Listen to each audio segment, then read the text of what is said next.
रस विटे ऐसे सुख नव्हे. बाकीचे रस विटून जातात. सकाळी बासुंदी खाल्ली, दिवसभर खाऊ शकत नाही तुम्ही, उद्या खाल, पण त्याचा रस एकदा तुम्हाला पुन्हा पुन्हा पुन्हा आंबट होऊन जातो. जो बघा, संसाराची सुरुवात सुद्धा कशी आहे. आता हे लग्नाचे दिवस आहेत, वैशाख साजरा करतात सगळे. या दिवसात नवरदेव नवरी बघितल्या, संन्यासाला सुद्धा आरबळून उडी टाका वाटला असला मोसम तयार करतात. कोण?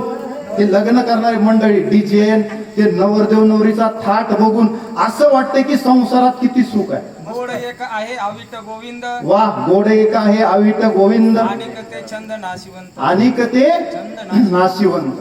मग हा एकटा गोविंद आपण जर घेतला तर तो अविनाशी परमात्मा आहे. त्याला नाश नाही. अविनाशाशी पाहे नाश कैसा, अविनाश करी आपुलिया ऐसे, लावी मना पिसे गोविंदाचे. मग ही बाकीचे माईक पदार्थ सारून टाकायचे. आणि न लगे माईक पदार्थ ते माझे अर्थ नको देवा.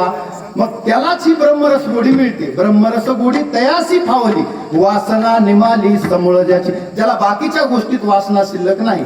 मग मी सांगत होतो, संसार सुरुवातीला चांगला चित्रपट दाखवतो. हळूहळू हळू विचारा पुन्हा द्यायला. म्हातारीला कुठं गेली म्हातारी, कुठं जाते की महाराज मला काही विचारते का काय. आता म्हातारपणी असला कुठाला लागला असते. म्हणजे जेवढी हिरवळ असते त्या हिरवळीच पुन्हा कसपट होऊन बसते.